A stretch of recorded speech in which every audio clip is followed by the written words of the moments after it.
तो आज का विषय जमींदारी उन्मूलन का है और इस संदर्भ में हम ये कहना चाहेंगे कि पूरे के पूरे स्वतंत्रता संग्राम के दौर में भारत के जो एक राष्ट्र का एजेंडा जिसे कहते हैं कार्यक्रम या फ्रीडम मूवमेंट का एजेंडा भूमि सुधार एक बहुत बड़ा कार्यक्रम था। और भारतवर्ष में जो जमींदारी व्यवस्था है वह उसकी जो ओरिजिन है तो उसको आप कह सकते हैं कि जो परमानेंट सेटलमेंट हमारे यहाँ लॉर्ड कॉर्नवालिस का 1789-1793 परमानेंट सेटलमेंट कहते हैं, जो बंगाल, बिहार, उड़ीसा और बनारस में लागू किया गया, जिसके अंतर्गत ऐसे रेवेन्यू कलेक्टर्स या रेवेन्यू फार्मर्स पैदा किए गए जिन्हें जमींदार कहा गया। रेवेन्यू फार्मर्स, रेवेन्यू की खेती करने वाले अगर आप कहें, वो लगान की खेती करते थे। तो उनका ये था कि अंग्रेजों ने इन सब पूरे इलाकों के सब उनको विभिन्न जमींदारियों में बांट करके, विभिन्न इकाइयों में बांट करके, और हर इलाके की जमींदारी को उन्होंने तय किया। और तय करने के बाद उन लोगों ने कहा कि अब इस पर जो बोली भी बोली जाए, और जो बोली बोलने में जो अधिक से अधिक बोली बोला उसके साथ उसको कहते हैं कि एक जमींदारी का जो एक असाइनमेंट कह लीजिए या एग्रीमेंट कहिए, जमींदारी का एग्रीमेंट, जमींदार वर्सेस उस समय की जो ईस्ट इंडिया कंपनी की सरकार थी, उनके बीच में एक एग्रीमेंट हुआ जिसमें जमींदार ने ड्यूटी निभाया या जिम्मेदारी लिया कि हम अपने इलाके में जिसके जमींदार हैं वहां से लगान वसूल करेंगे। और लगान वसूल करने का कुछ इस तरह का सिद्धांत बना कि जो पूरी की पूरी जो लगान है जो वसूलेगा जमींदार, वो लगान तय हो गया कि इतना लगान वसूल करना है, और उस लगान का 10/11 भाग वो सरकार के खजाने में जमा करता या कलेक्टर, हर जिले में अंग्रेजों ने 1769 के बाद से कलेक्टर नियुक्त किए थे, तो कलेक्टर के यहाँ जमा करेगा और बाकी जो उसके पास 1/11 भाग जो उसके पास होगा वो अपने पास रख लेगा। तो इस तरह से जमींदार एक नए वर्ग के रूप में उभर करके आता है।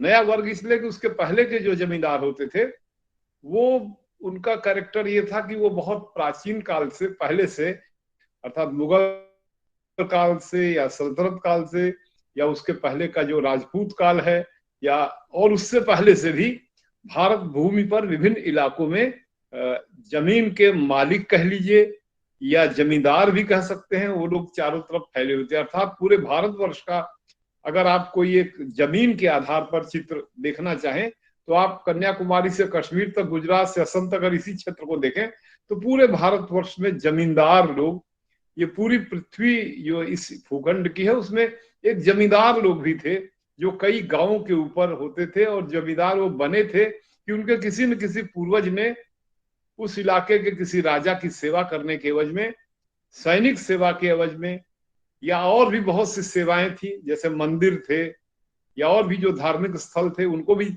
एक तरह से जमींदारियां मिली हुई थी। बहुत से जमीनें उनको एक मालिकाना हक मिल गया था। मालिकाना हक उसको कहते हैं कि उस इलाके में वो अपना खेती कराएं और उससे लाभ लें। और कई बार जमींदारियां माफीनामा जमींदारियां कहते थे। माफीनामा जमींदारियां उनको कहते थे जिस जमींदारी पर अगर लगान कोई खेती करा रहा है, जैसे किसी मंदिर का या किसी ऐसे धर्म स्थल का वो जमींदारी या गांव का समूह दे दिया गया है तो उससे सरकार कोई टैक्स नहीं लेती थी। लेकिन अगर बहुत से ऐसे जमींदार होते थे जो टैक्स भी देते थे, और उसी तरह के जमींदार पूरे भारतवर्ष में फैले हुए थे। अपने जो इमीडिएट, आपको ये बात जानना चाहिए कि पूरा भारतवर्ष छोटे छोटे राज्यों के समूह में बटा हुआ था, और ये छोटे राज्य जो अपनी सेना के लिए, अपने लगान के लिए, अपनी इनकम के लिए जमींदारों पर निर्भर होते थे और जमींदार किसानों से लगान वसूल करके उस इलाके में एक शासन व्यवस्था भी रखते थे, न्याय व्यवस्था भी रखते थे, थोड़ी सी सेना भी रखते थे। इस तरह का पूरा परिप्रेक्ष्य पूरे भारतवर्ष के इतिहास का सर्वेक्षण करेंगे तो पाएंगे कि भारत का कोई ऐसा टुकड़ा नहीं मिलेगा जहां पर कोई न कोई पहले से जमींदार न रहा हो। और जमींदार के बारे में एक बात और बता देंगे कि जमींदार जातियां होती थी।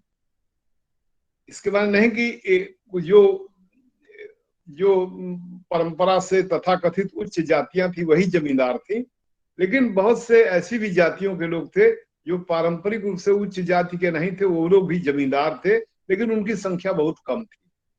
तो इस तरह से जब अंग्रेजों का प्लासी के युद्ध के बाद और बक्सर के युद्ध के बाद खासतौर से बंगाल, बिहार और उड़ीसा की दीवानी जब उनको प्राप्त होती, दीवानी माने लगान वसूल करने का अधिकार प्राप्त होता है बक्सर के युद्ध 1764 के बाद, तो वे बहुत से प्रयोग करते हैं और उन प्रयोगों के माध्यम से पहले ऐसे बोली बोल करके नियुक्त होते हैं, फिर 5 साल के लिए जमींदार नियुक्त होते हैं और फिर इस तरह से 1789 में विभिन्न इलाकों की जमींदारियों की जो प्राप्तियां थी उनको पता लगा करके कहा गया कि भाई ये सब इलाके हैं। जिले जिले लेवल तक के भी इलाके होते थे, आधे जिले भर के भी इलाके थे और छोटे भी इलाके होते थे। उन सबको कह दिया कि ये सब जमींदारियां हैं, इनका मिनिमम लगान इतना है, अगर कोई जमींदार इसको लेना चाहेगा तो कम से कम इतना देना पड़ेगा और अधिक से अधिक देना है तो बोली बोल करके आप उसमें बोलिए और अगर आपकी अधिक बोली आएगी तो आपको वो वहां का जमींदार बना दिया जाएगा। और जमींदार का यही मतलब होता था कि आप अपने इलाके के किसानों से लगान वसूल करेंगे और जैसा मैंने पहले कहा कि लगान वसूल करने का जो आपका अमाउंट तय है सरकार से, उसका 10/11 भाग सरकार के खजाने में जमा करेंगे और 1/11 भाग से अपना खर्च चलाएंगे। 1/11 भी इतना अधिक रकम होती थी कि पूरे हिंदुस्तान में बंगाल, बिहार, उड़ीसा और बनारस में जमींदारी तो थी, लेकिन पूरे हिंदुस्तान के अलग अलग इलाकों में जो लोग भी जमींदार थे उनका पूरा जीवन शैली, उनके रहने की स्टाइल, ये सब देखेंगे तो वो एक किस्म का आनंद उठा रहे थे, एक बहुत ही आनंद ले रहे थे। और आनंद लेने का मतलब मेरा ये कहने का कि वो लोग एब्सेंट लैंडलॉर्ड थे। एब्सेंट लैंडलॉर्ड उसको कहते हैं अनुपस्थित जमींदार।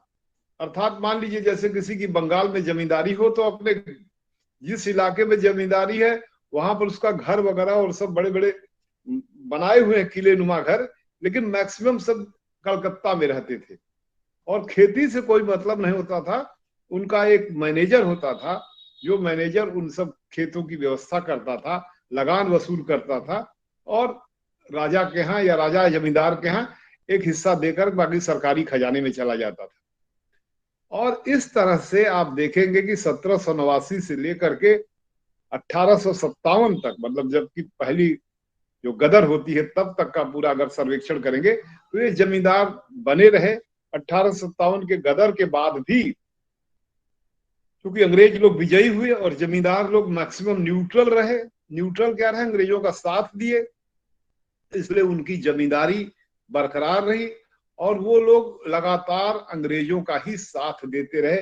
स्वतंत्रता संग्राम के दौर में खासतौर से 1920 से 22 के असहयोग आंदोलन के बाद से अगर आप उनका सर्वेक्षण करेंगे तो पाएंगे कि ये जमींदार लोग मैक्सिमम जो है अंग्रेजों के साथ थे। कुछ जमींदार ऐसे जरूर थे जो स्वतंत्रता सेनानियों को फाइनेंस कर रहे थे, लेकिन जमींदार लोग बेसिकली अंग्रेजों के साथ थे और उनके प्रति बहुत बड़ा आक्रोश जनता के बीच में था, क्योंकि उन लोगों का जो लगान वसूल करना था, अगर किसान को उन्नति हुई या इनकम हुई कि नहीं हुई वो सबसे कोई मतलब नहीं था, उनको उस पर टैक्स लेना ही था उन लोगों से। कई बार ऐसा हुआ जैसे मंदी का दौर कहते हैं, 1929 से 33 के मंदी के दौर में किसान का जो भी उपज हुआ वो उपज बिक नहीं सका, तो चूंकि उसको लगान कैश में देना होता था, पैसे में देना होता था, तो उसको तमाम अपने पुराने जो सोने वगैरह हैं उन सबको गिरवी में रख करके जो है अपनी जमीन बचानी पड़ी। तो बड़ा कठिन जीवन था और इसी जमींदारी व्यवस्था के अंतर्गत ही बहुत से किसान आंदोलन वगैरह खड़े होते हैं जो जमींदारी व्यवस्था के समाप्त करने या जो लगान वसूल जो लोग लगान देते थे, जिनको रैयत कहा जाता था, उन लोगों के अधिकार के संरक्षण के लिए भी आंदोलन चले। यद्यपि अंग्रेज लोग स्वयं रैयतों के या टेनेंट कहते थे, जमींदार और उस पर जो खेती करने वाले लोग हैं उनको टेनेंट या किराएदार कह सकते हो थे। लेकिन जमींदार के पास बड़े अधिकार थे। वो एक पट्टा देता था किसानों को कि आप लिखित एक कागज पर दे देता था कि इतने इलाके जो है आपके हैं, इसमें खेती करो, इसका ये टैक्स होगा, इतना आपको देना पड़ेगा। और अगर वो टैक्स उतना नहीं दिया तो उससे वो बेदखल कर देता था जमींदार, किसी और को दे देता था। लेकिन अंग्रेजों ने खास तौर से 1859 वगैरह में कानून बनाया, बंगाल के संदर्भ में बंगाल टेनेंसी एक्ट बनाया, जिसका मतलब यह था कि बंगाल में अगर कोई 12 वर्ष तक टेनेंट है तो उसे जमींदार उसको एविक्ट करना, माने जमीन से हटा नहीं सकता है, उसके उस अधिकार को, जो जोतने का अधिकार था, उससे वंचित नहीं कर सकता है। लेकिन यथार्थ रूप में जमींदारों के और उनके जो गुमाश्ते या मैनेजर होते थे उनका बड़ा अत्याचार चलता था, और बहुत से इस पर उपन्यास वगैरह भी बने हुए हैं 19वीं शताब्दी के। खास तौर से जो गण देवता वगैरह उपन्यास है उनको देखेंगे, और शरद चंद्र चट्टोपाध्याय वगैरह के उपन्यास देखेंगे। 19वीं शताब्दी से संबंधित बंगाल के बहुत से उपन्यास हैं जो इन सब के किसानों के और जमींदारों के जीवन पर बहुत से प्रतिबिंब देते हैं।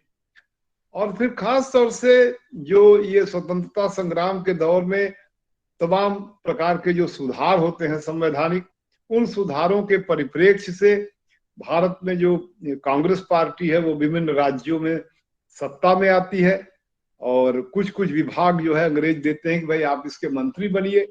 लेकिन बहुत मेजर रूप से देखा जाए तो एक 19 जिसे कहा जाए 1937 में जो कांग्रेस की सरकारें 7 या 8 प्रांतों में आती हैं चुनाव के बाद, 37 के चुनाव जो गवर्नमेंट ऑफ इंडिया एक्ट 1935 के अंतर्गत होता है, तो वो सभी सरकारें इस मांग को भी रख करके आती हैं कि हम जब सत्ता में आएंगे तो जमींदारी व्यवस्था को समाप्त कर देंगे। जमींदारी व्यवस्था के समाप्त करने का मतलब क्या होता है, ये बहुत समझने की जरूरत है। और ये जमींदारी व्यवस्था समाप्त करने के लिए हिंदुस्तान के आजाद होने के, जिसे कहा जाए कि पंचवर्षीय जो चुनाव होते हैं, 51-52 में चुनाव होते हैं, उससे पहले ही जो कॉन्स्टिट्यूएंट असेंबली रहती है, वो कॉन्स्टिट्यूएंट असेंबली तब तक कंटिन्यू करती है जब तक कि लोकसभा का चुनाव नहीं हो जाता है और नए ढंग से लोकसभा और राज्यसभा का गठन नहीं होता है। तो कॉन्स्टिट्यूएंट असेंबली का एक, जिसे कहा जाए प्रथम कानून 1951 का, एक जमींदारी उन्मूलन का कानून बनता है। और जमींदारी उन्मूलन का कानून बना करके संविधान के अनुच्छेद के इसमें अनुसूची में डाल दिया जाता है, एक अनुसूची जिसमें अगर कोई कानून डाल दिया जाए तो उसको कोई चैलेंज ना कर सके। क्योंकि भारत के संविधान में ये संपत्ति का अधिकार को मौलिक अधिकार दिया गया था आर्टिकल 19 के तहत।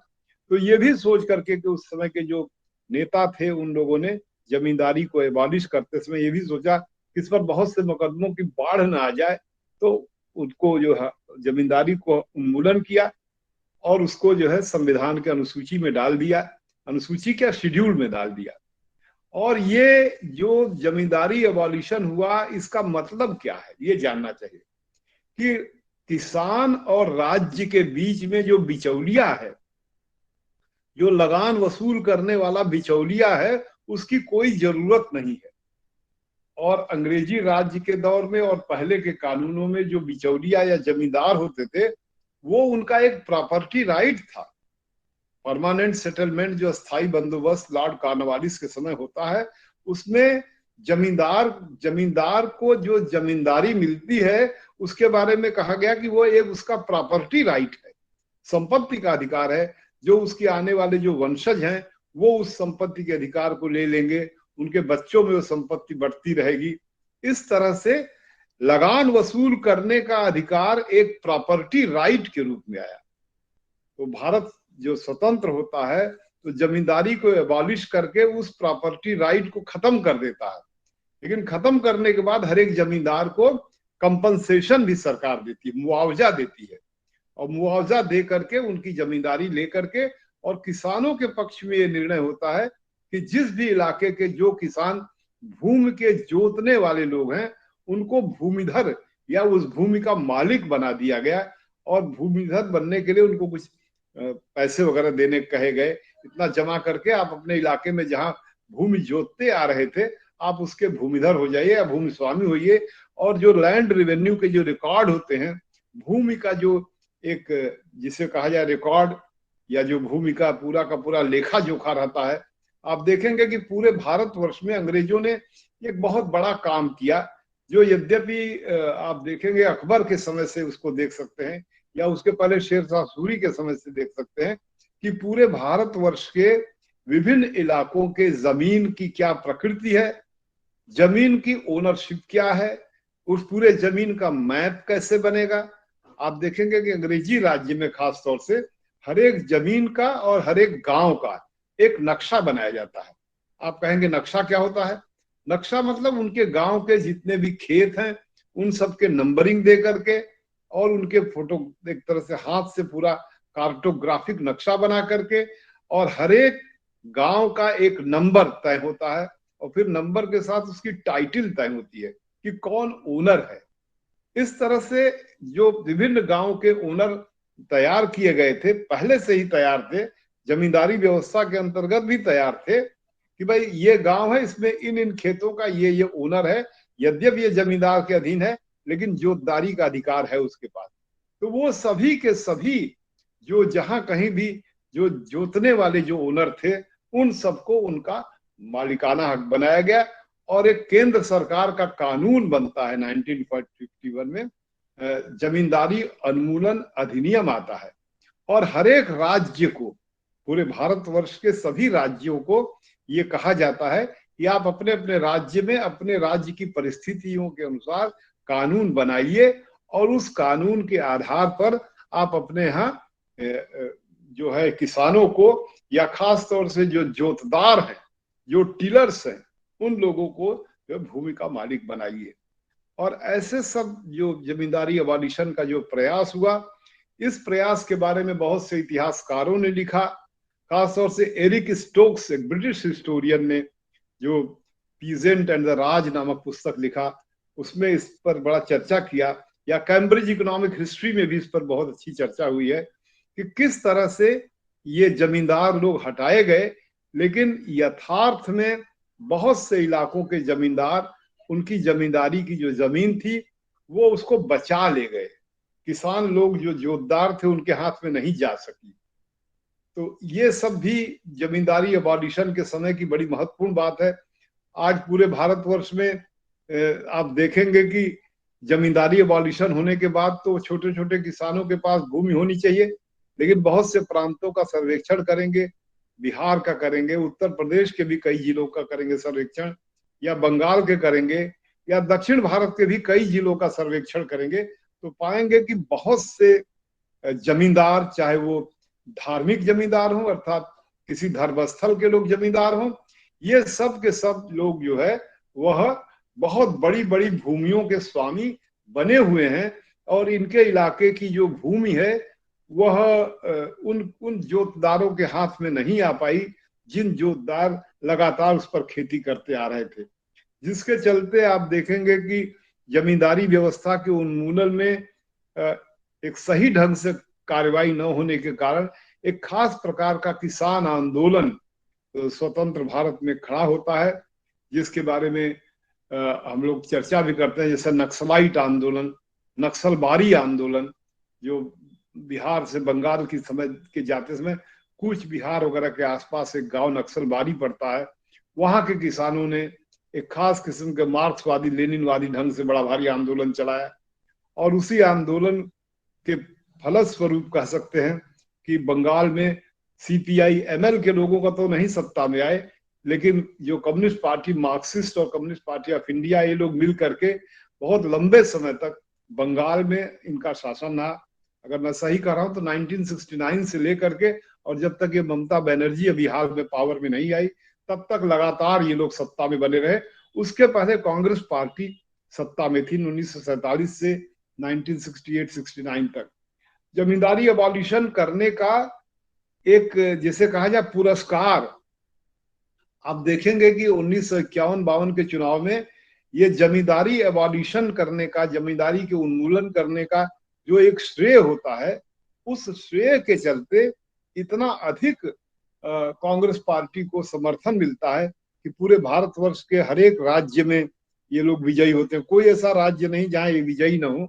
51-52 के चुनाव में करा, और केंद्र में भी इनकी बहुत ताकत के साथ ये विजयी होते हैं। और इसके बारे में लोगों ने कहा कि जिस जमींदारी को हटाने के लिए, समाप्त करने के लिए फ्रांस की क्रांति के दौर पर गुलेटिन किया गया, गुलेटिन उस मशीन का नाम है जिसके नीचे जमींदारों को रख करके वो लोग मार दिए जाते थे। बहुत से लोगों की हत्याएं हुई 1789 से लेकर के, और अगर मान लीजिए क्रांति को 1799 तक ले चलिए, जबकि नेपोलियन बोनापार्ट या उसके पहले 1795 जो डायरेक्टरी का शासन कायम होता है, वो सभी समय तक आप देखेंगे कि जमींदारी वहां पर एबॉलिश की गई। फ्यूडल कहते थे उन लोगों को, जमींदार, और जो भी किसान लोग थे वो लोग मालिक बन गए जमीन के। उसके लिए इतनी कत्ल किया गया, लेकिन भारतवर्ष के बारे में कहा गया कि यहाँ पर जमींदारी का उन्मूलन, जिसे लोग कहते कलम के एक स्ट्रोक से, स्याही के एक कलम से कानून पारित करके हो गया। और वाकई जो है ये एक बहुत बड़ा कदम जो है माना गया। अगर इसको चुनाव के संदर्भ से अगर इसका मूल्यांकन और इसके परिप्रेक्ष्य को देखा जाए, तो आप कह सकते हैं कि लगातार 51-52 से लेकर के, और कांग्रेस पार्टी लगातार जीतती रही चुनाव। आप देखेंगे कि कोई ऐसा चुनाव जब तक 77 नहीं आता है, 1977, तब तक केंद्र में कांग्रेस पार्टी पावर में बनी रहती है। उसके पीछे बहुत से कारणों में एक कारण ये बहुत जिम्मेदारी के साथ आप कह सकते हैं कि चूंकि इसकी एक बच्चे ने कुछ लिखा है, बोल के बताइए क्या कह रहे हैं सत्यपाल सर के बारे में, बोलिए। कोई बच्चा कुछ बोल रहा था, बोलिए। सर हम क्लास में आ गए हैं, बच्चों ने सर आपको मैसेज किया था। ठीक बात, तो हम बस 2 मिनट और बोल लेते हैं, 3-4 मिनट, तो आप फिर बोलिए। उसका पालन किया जाएगा। जी जी, तो मैं यही कह रहा था कि किस तरह से ये जमींदारी अबॉलिशन जो है, जमींदारी उन्मूलन जो है, वह किस तरह से भारत में एक बहुत बड़े सामाजिक और आर्थिक परिवर्तन का प्रारंभ बिंदु के रूप में आप उसे देख सकते हैं। और इसी प्रारंभ बिंदु के चलते जो समाज का जो सत्ता की संरचना है, उस समाज की सत्ता की संरचना में जो परिवर्तन 1968-69 तक आकर के विभिन्न राज्यों में, अगर आप 68-69 का अगर आप पूरा सिनेरियो पूरे भारतवर्ष का देखेंगे, तो एक जो इंटरमीडिएट कास्ट जिसे कहते हैं, इंटरमीडिएट कास्ट उसको कहते हैं, अगर मान लीजिए तथाकथित अपर कास्ट है, जो जमींदार जातियां हैं या भूमि स्वामी जातियां हैं, और इंटरमीडिएट कास्ट जो जोतने वाली जातियां हैं, जमीन जोतने वाली मेहनत कश जातियां हैं। तो आप देखेंगे 68-69 तक पूरे भारतवर्ष में जमीन जोतने वाली जातियां जो हैं वो पावर में आती हैं, उनके रिप्रेजेंटेटिव। जैसे आप उत्तर भारत में, खासतौर से उत्तर प्रदेश में चौधरी चरण सिंह को चीफ मिनिस्टर देख सकते हैं। संविध सरकारों का अभ्युदय होना, जिसमें प्रजा सोशलिस्ट पार्टी, संयुक्त सोशलिस्ट पार्टी, जनसंघ पार्टी, फिर और भी भारतीय क्रांति दल, ये सब मिल करके ये लोग कांग्रेस पार्टी, जो जमींदारी अबॉलिश तो करती है, लेकिन कांग्रेस पार्टी में बहुत अधिक पावर में डोमिनेशन, जिसे कहा जाए कि उसके साथ और सभी जातियों के लोग थे, लेकिन उसमें एक अपर कास्ट का डोमिनेशन था।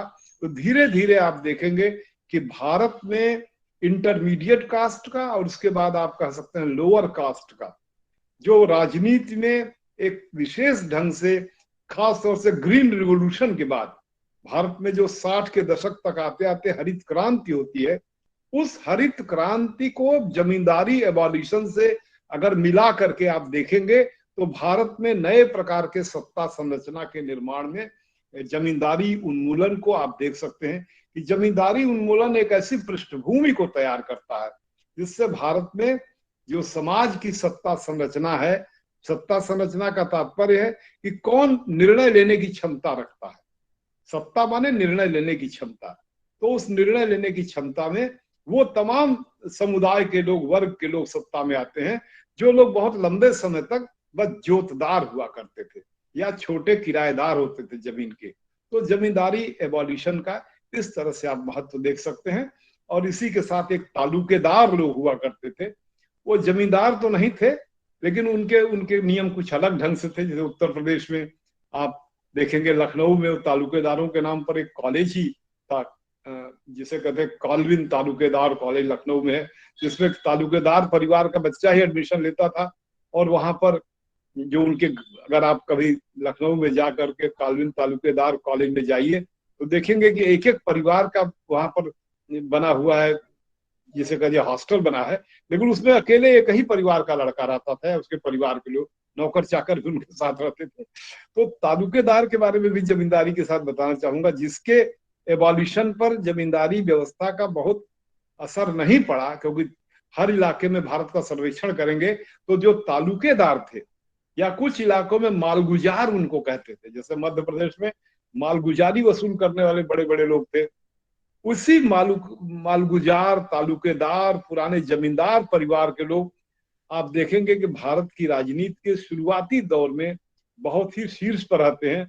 और आज का विश्लेषण करेंगे तो आप कह सकते हैं कि अभी भी वो लोग हैं ही महत्वपूर्ण, यद्यपि बहुत से मध्यम वर्गीय जो जातियां हैं वो लोग सत्ता में आई हैं। तो बहरहाल इन्हीं शब्दों के साथ मैं ये कहना चाहूंगा कि जमींदारी एबॉलिशन अधिनियम आज भी आप न्यायालयों में, कचहरी में मुकदमों की एनालिसिस करने के लिए चले जाएं कि सबसे अधिक मुकदमा किस बात का, सिविल मैटर का है, तो देखेंगे जमींदारी एबॉलिशन के अब भी मुकदमे चल रहे हैं। तो बहरहाल इन्हीं शब्दों के साथ मैं अपनी बात यही समाप्त कर रहा हूं। और सतपाल जी, आप कुछ कहना चाहें तो कहिए। जी सर, हम बस भाई 5 मिनट इन लोगों से बात करेंगे, 5-10 मिनट बात करेंगे सर, तो आप आदेश करें सर तो हम शुरू करेंगे। हाँ जरूर, शुरू करिए प्लीज। आज जिस टॉपिक पे हम लोगों को बात करना था वो था कृषि नीति। भारत की स्वतंत्रता के बाद कृषि नीति में क्या मतलब बदलाव किया सरकार ने और किस प्रकार की कृषि नीति लागू की। अगर आप 10 मिनट शांत रहे मैं इसको खत्म कर दूं। तो जो टॉपिक है कृषि नीति में पढ़ना आपको, वो है जमींदारी प्रथा का उन्मूलन। तो ये जमींदारी प्रथा आई कहां से? ये आई 1793 के परमानेंट सेटलमेंट से। लॉर्ड कॉर्नवालिस ने 1793 में परमानेंट सेटलमेंट, अस्थायी बंदोबस्त लागू किया। बंगाल, बिहार, उड़ीसा, उत्तरी कर्नाटक और आधुनिक उत्तर प्रदेश का बनारस खंड, इन 5 जगहों पे लॉर्ड कॉर्नवालिस ने 1793 में परमानेंट सेटलमेंट लागू किया, अस्थायी बंदोबस्त लागू किया।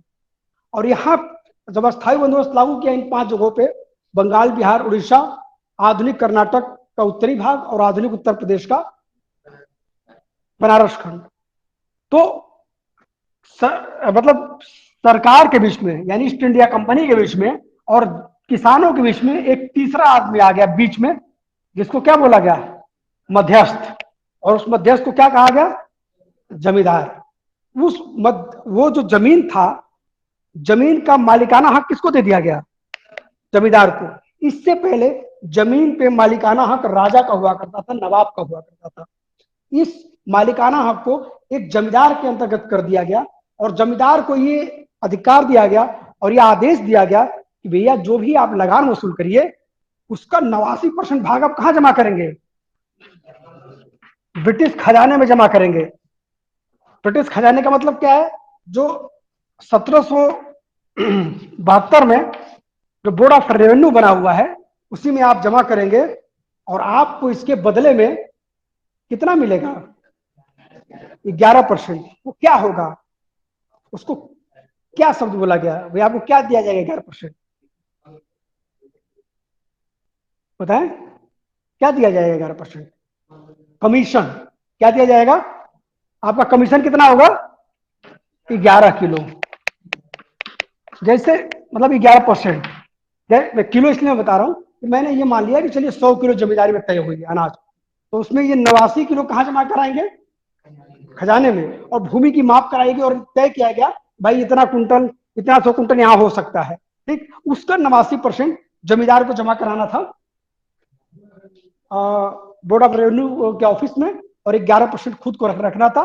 और इनके ऊपर सनसेट का नियम लागू होगा, सूर्यास्त का नियम लागू होगा कि अगर ये तय तारीख के सूर्यास्त तक अगर ये लगान नहीं जमा करते हैं तो इनकी जमींदारी अपने आप क्या कर ली जाएगी, छीन ली जाएगी। तो जमींदार का पद होगा वो हस्तांतरणीय होगा, मतलब चेंज नहीं हो सकता है, लेकिन कुछ कंडीशन में चेंज हो सकता था, जैसे वो मर जाए या उससे जमींदारी छीन ली जाए, और इसको पैतृक बना दिया गया, यानी पिता के बाद फिर कौन जमींदार होगा, पुत्र, फिर उसके बाद कौन जमींदार होगा, समझ रहे हैं ना। यानी जो किसान था उसका मालिकाना हक छीन करके और एक मध्यस्थ पैदा कर दिया गया, उसका नाम क्या था, जमींदार।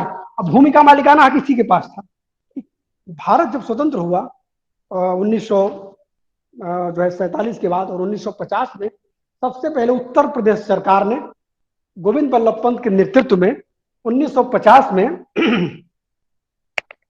भूमि सुधार अधिनियम पारित किया, जिसको जमींदारी प्रथा उन्मूलन कहा जाता है। इसको लागू किया कि भाई जमीन जो है, पहले तो ये कानून कार्रवाई की गई, एक और कार्रवाई की गई विनोबा भावे की द्वारा, एक आंदोलन चलाया गया, उसका क्या नाम था, कहा कि भैया आपके पास आप भूमि दान कर सकते हैं, अगर आपके पास अधिशेष भूमि हो, आवश्यकता से अधिक भूमि हो, तो आप क्या कर सकते हैं, दान कर सकते हैं। और जिन लोग जो भूमिहीन है या जिनके पास कम भूमि है उनको क्या की जाएगी, भूमि ज्यादा मिल जाएगी। लेकिन ये आंदोलन था, स्वैच्छिक था, कोई आदमी नहीं मान सकता था। जैसे मान लीजिए मैं चंदा मांगू, भाई हमको होली खेलने के लिए 10-10 रुपए चंदा दीजिए, तो ये स्वैच्छिक है, आप दे भी सकते हैं, नहीं भी दे सकते हैं, बात समझ रहे हैं ना। लेकिन उत्तर प्रदेश सरकार ने कानून बनाया 1950 में और कहा कि जमींदारी उन्मूलन करेंगे, भूमि सुधार करेंगे इसके माध्यम से। लेकिन जब भारत का संविधान बनाया गया तो भारत के संविधान में मूल अधिकार भाग 3 में रखे गए थे, और उनमें एक अधिकार था अनुच्छेद 31, क्या था, संपत्ति का अधिकार। उसको लेकर के तुरंत न्यायालय पहुंच गए जमींदार कि भैया जब हमको मूल अधिकार मिला संपत्ति का अधिकार, हमारी संपत्ति को सरकार कानून बना के कैसे छीन सकती है। ठीक समझ गए ना बात आप। देखिए जबकि सरकार ने कहा कि जो संविधान सभा के लोग थे, हमारा संविधान अनुच्छेद 4 में राज्य के नीति निर्देशक तत्वों के तहत कल्याणकारी राज्य की अवधारणा की बात करता है और आर्थिक समानता की बात करता है, ठीक, और उसको न्यायालय में चैलेंज भी नहीं किया जा सकता है। भाई उसके तहत हम चाहते हैं कि जो भूमिहीन है उनके पास भूमि आ जाए, जिनके पास भूमि आवश्यकता है उनको ले लिया जाए, ठीक। लेकिन जब बार बार ये लोग न्यायालय में जाने लगे तब सरकार ने पहला संविधान संशोधन इसी को लेकर किया। सन 1951 में पहला संविधान संशोधन हुआ और उसमें क्या जोड़ा गया, अनुसूची 9। मूल संविधान में अनुसूचियों की संख्या 8 है, लेकिन पहला संविधान संशोधन हुआ और 9वीं अनुसूची को जोड़ा गया और कहा गया कि 9वीं अनुसूची जो होगी उसमें जो विषय डाल दिया जाएगा उस पर न्यायालय सुनवाई नहीं कर सकता है। बात समझे ना। तो उन्होंने क्या किया, भूमि सुधार संबंधी जो भी काम था वो कहां डाला शुरू किया, तो न्यायालय सुनवाई नहीं कर सकता है। ये लगातार ऐसा करने लगे। 2007 में सुप्रीम कोर्ट ने आदेश दिया, फैसले में कहा कि नहीं नहीं नहीं, इसका मतलब ये थोड़ी कि आप कुछ बनाइए तुरंत 9 में डाल दीजिए। अब सुनवाई ने कहा कि नहीं, 1973 तक जो मैटर आप डाल चुके हैं अनुसूची 9 में उस पर तो सुनवाई नहीं करेंगे, लेकिन 73 के बाद जो भी मैटर आप डालेंगे उस पर हम क्या करेंगे, सुनवाई हो सकती है। बात समझ रहे हैं ना। इससे लेकिन फिर भी ये खत्म नहीं हो रहा था। भाई देखिए, रेलवे का निर्माण करना है, सड़कों का निर्माण करना है, नहरों का निर्माण करना है, सार्वजनिक स्थानों का निर्माण करना है, तो क्या भूमि अधिग्रहण नहीं होगा, संपत्ति तो जाएगी ना किसी न किसी की, वो तो मूल अधिकार है, वो तो आदमी कोर्ट में चला जाएगा। इसीलिए बाद में 44वें संविधान संशोधन 1978 द्वारा संपत्ति को मूल अधिकार से हटा करके अनुच्छेद 31 को निर्बंधित करके अनुच्छेद मतलब एक और नया अनुच्छेद बनाया गया, अनुच्छेद 300 को, इसको विधिक अधिकार बनाया गया। कहा गया कि मूल अधिकार नहीं है, विधिक अधिकार है।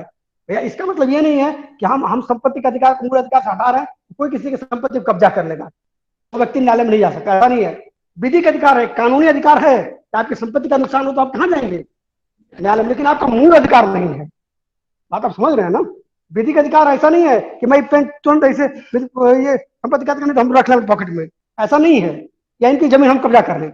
ये विधिक अधिकार है, अगर इसकी इनके विधिक अधिकारों को हनन होगा तो किसके शरण जाएंगे, न्यायालय के शरण में जा सकते हैं। ठीक इस तरह से जमींदारी प्रथा को जमींदारी प्रथा के उन्मूलन के लिए सरकार ने ये कुछ काम जो है कि अनुच्छेद 31 की जगह 300 का जोड़ दिया और संपत्ति का अधिकार हटाया और जमींदारी प्रथा के उन्मूलन के लिए 2 कानून पास किए। एक तो अनुसूची 9/16/1951 में, और 1955 में चौथा जो संविधान संशोधन हुआ फिर जमींदारी प्रथा को लेकर हुआ, और 1956 में जमींदारी प्रथा के उन्मूलन के लिए कानून बनाया गया। ठीक, अधिनियम बनाया गया, जमींदारी प्रथा उन्मूलन के अधिनियम बनाया गया। हालांकि इसका भी तोड़ जमींदारों ने निकाल लिया। उन्होंने क्या तोड़ निकाला, जैसे 30 एकड़ भूमि तय हुई कि भाई 30 एकड़ से ज्यादा की अगर भूमि मतलब एक व्यक्ति किसके उसमें नहीं रहने लगी, तो ये कल पैदा हुए बच्चों के भी नाम से कितना भूमि कर दिए, 30 एकड़ कर दिए। यानी हर परिवार के हर सदस्य के नाम से कितना कितना एकड़ जमीन कर दिए। ये उत्तर प्रदेश की हम बात संदर्भ बता रहे हैं। बिहार के संदर्भ में इसलिए लागू ही नहीं हो पाया, और वहां 2-3 तरह की सेनाएं बन गई, फलनवा सेना, ढकनवा सेना, रणवीर सेना, हनुमान बजरंग सेना, कौन कौन सेना। समझ रहे हैं, एक भूमि पर अधिकार नहीं छोड़ना चाहता था, दूसरा अधिकार लेना चाहता था, और इसी को लेकर के एक आंदोलन पनपा, जिसको कहते हैं नक्सलवाद। क्या कहते हैं? नक्सलवाद। जो संसाधनों पे, जो प्राकृतिक संसाधन है उसके असमान वितरण को लेकर के जो असंतोष उपजा, तो क्या कहा गया? नक्सलवाद। समझ गया ना। और बिहार में 2 तरह के सेनाएं बना आज भी हैं, वो उनके 10 लोगों को मारेंगे तो वो भी आगे 10 लोगों को मारेंगे। ठीक, इस जमींदारी प्रथा के उन्मूलन के लिए सरकार को कानून बनाना पड़ा, और इसकी जरूरत इसलिए थी क्योंकि राज्य को यह निर्देश दिया गया था संविधान के द्वारा कि आप कल्याणकारी राज्य की अवधारणा प्रस्तुत करें, और राज्य को ऐसा बनाए कि कल्याणकारी हो, यानी अधिकतम लोगों का अधिकतम कल्याण हो। ठीक, और इसके लिए ये जरूरी था कि अधिकतम लोगों का अधिकतम कल्याण तभी हो सकता था जब संसाधनों का एकदम असमान वितरण जो था उसको थोड़ा सा कम किया जाए। समझ रहे हैं ना। ये था जमींदारी उन्मूलन कानून के बारे में बात थी, और कैसे